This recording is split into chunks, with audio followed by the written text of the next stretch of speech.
Hi, this is David.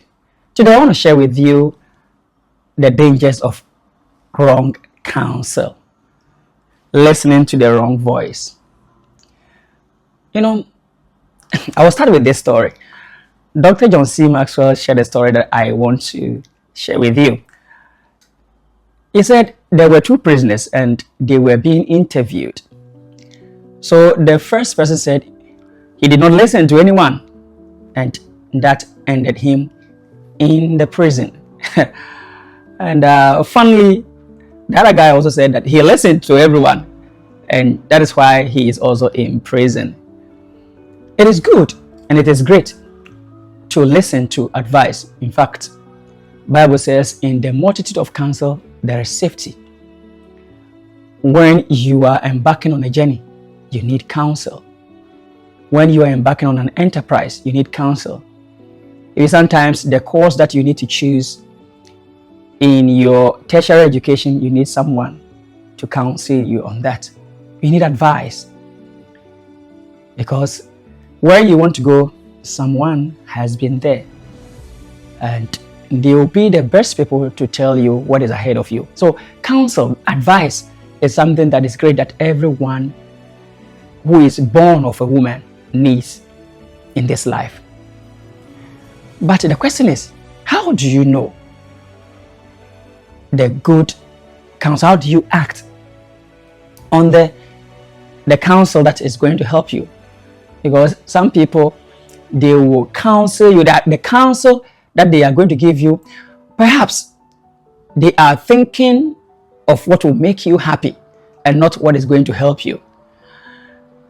I want to share with you something that happened in the Bible, and it is something that we can all learn from.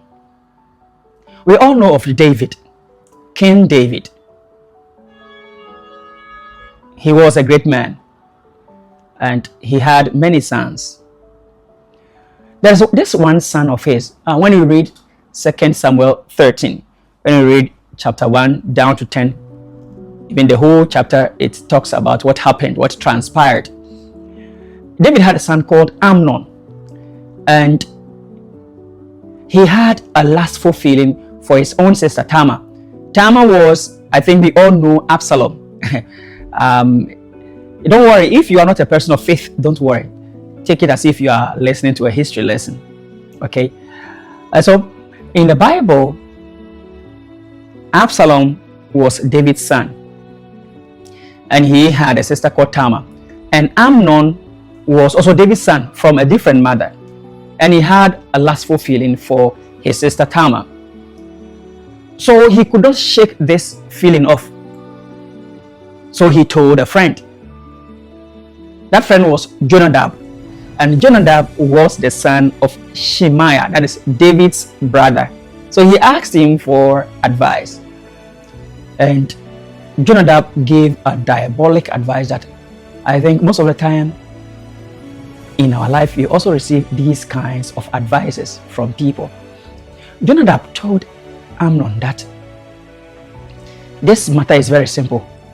He should tell his dad, he should pretend to be sick and tell his dad that he needs Tamar to come and take care of him.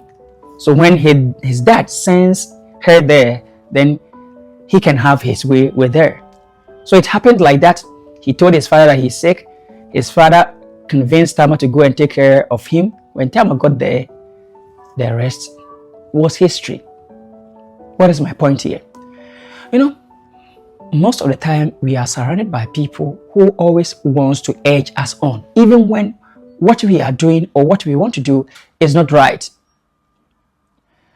A mother can edge her daughter on. Sometimes he will just tell her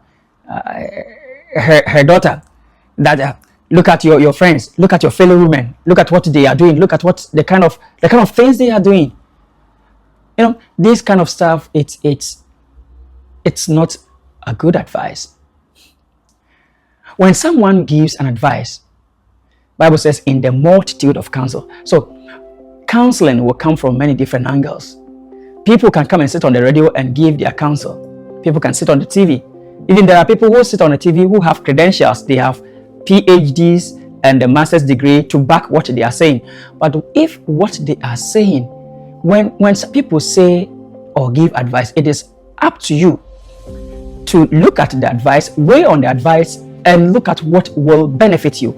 It is not every advice that we are giving that we need to act on. You are married in your matrimonial home, and there is an issue. Then your mom or someone will tell you that don't mind him. There are other men outside there that you can go for. In fact, I have a friend who told me that her grandmother told her that as a woman, if you had not married and divorced 6 times, you have not married. Can you imagine? And so when she told me that, I asked her, so that grandmother of yours, how many men did she marry? She said 3. That's what it tells you all. So she is telling you something that she has gone through, which they don't help her. Because if she had been able to keep one, she wouldn't have advised you to marry 6 times. So when we receive advice, we should weigh on them. We should have discernment. Some voices are wrong, and we don't need to listen to them. Some friends are fatal. They give us bad advice. I remember when we were in high school, sometimes some of the boys will just tell you, especially when you are in class and then you are eyeing a girl or a girl is eyeing you, they'll just come and tell you, Charlie, make wild. If you make wild, you get here. And sometimes, most of the time that they know that you will not even get that girl, but they will just urge you on. A friend will tell you, just take 1 sip, or take a puff. Oh, it's nothing, it will not do anything, just take a puff. By the time you realize you are addicted to smoking, by the time you realize you are addicted to alcohol, by the time you realize you have left your matrimonial home and then you are single with children.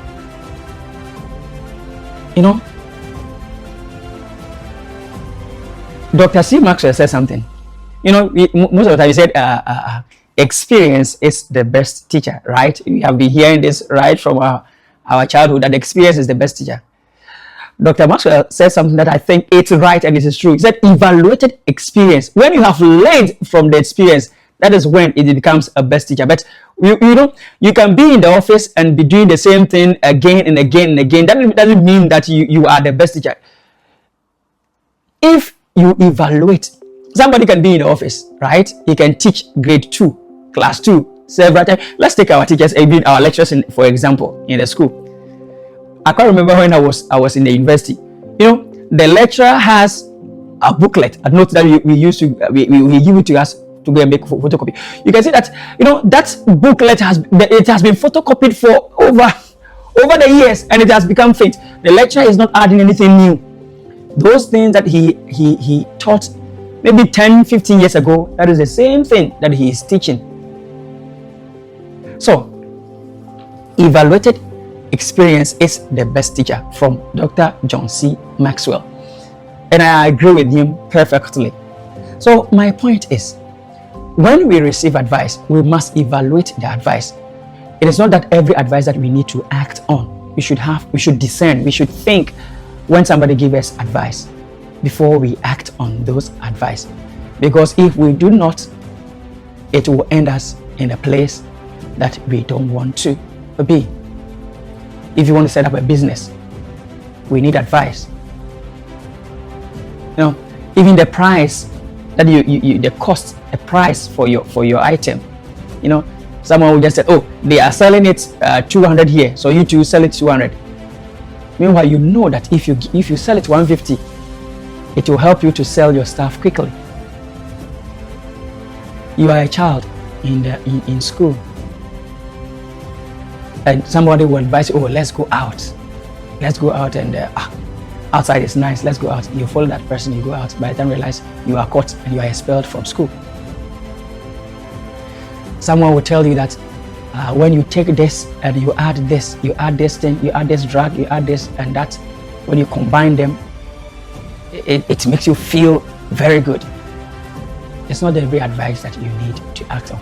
In the Bible, in the same Bible, when Jesus Christ told his disciples that he is going to die, He's going to Jerusalem and it is there that he will be killed. Peter told him that, not so, God. It shouldn't be like that. And Jesus Christ told him that, get behind me, Satan. You are thinking of you are thinking. You're not thinking about the kingdom, but you are thinking about what men are thinking. Sometimes the best people, and it was this same Peter that Jesus Christ said, you are Peter, and upon you that I will build my church, and the gate of hell will not be able to overcome it. That same person, but in that same particular Luke, in the next chapter, Jesus Christ told Peter to get behind him. So people will give you advice. It doesn't matter whether the person is your mom, your dad, sometimes your pastor, your friend. When someone gives advice, you need to evaluate the advice. You need to evaluate the counsel. Some people say they are counselors, but then the kind of counsel that they can give you, some of them, they give the counsel based on their own experiences. Some of them even, they give the counsel based on their own emotions. People give counseling based on emotions and not what is the right thing. And so when we are giving advice, we need to evaluate them. We need to check before we act on them, because if we do not, it will end us in a place that we don't want to be. So today there's something that I want to share with you. I hope it will help you, and if it does, you can also share with your friends. Evaluate the advice that people give you. Evaluate your friends, even friends, people around you. It is not everybody that you need to you need to be friend with. Some people, when you are friends with them, they always counsel you to do the bad things. You will never have any improvement or growth in your life. We should have friends who will help us get to the point that we want to go. When you are traveling and you have a lot of baggages, you pay a lot of fare, right? The charge when you take a VIP, whatever, you take a bus, and especially in our part of the world where when you have a luggage, they charge you for the luggage.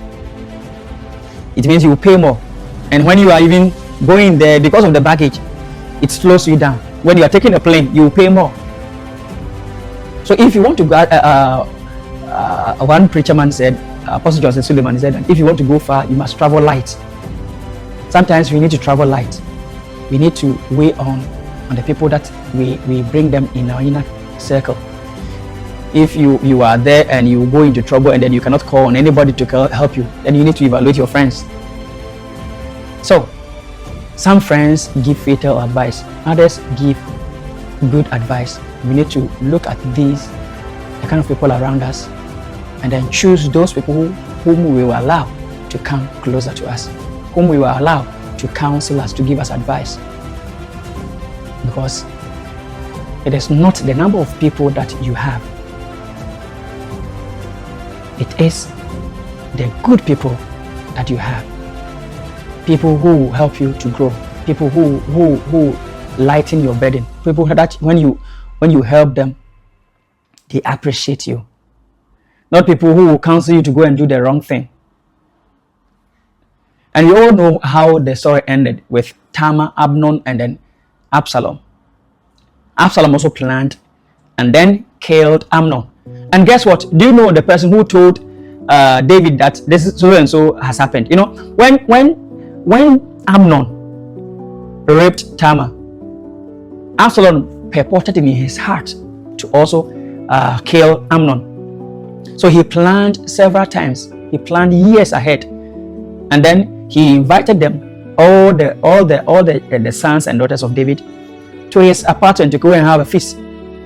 When they went, Amnon was killed by Absalom. So the other children ran back, and when they were coming, and then they told David. Do you know the person who told the king not to worry? It was Jonadab, who told David that he shouldn't worry because it is only Amnon who is killed. Meanwhile, Jonadab was not there. And he told him that because Tamar was raped by Amnon, that is why Absalom has killed him.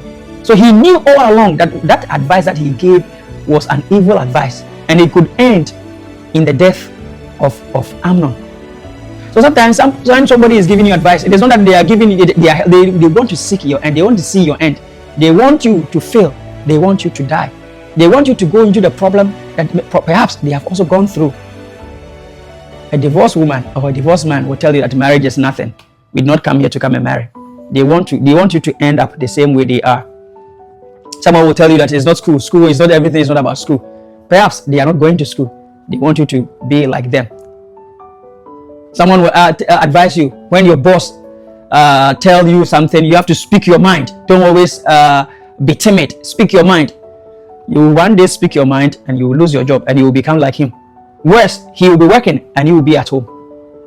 So we need to be careful about the people we receive advice from, number one, and what we do with the advice that we receive. It is very, very important. Okay, so this is David once again. We should be careful. It's not every advice that we should act on. We should have discernment. It's not every voice that we should listen. And we should also be careful to choose our friends well. Because if we don't, it can end us in a place that we don't want to be. Once again, this is 5 Minutes with David.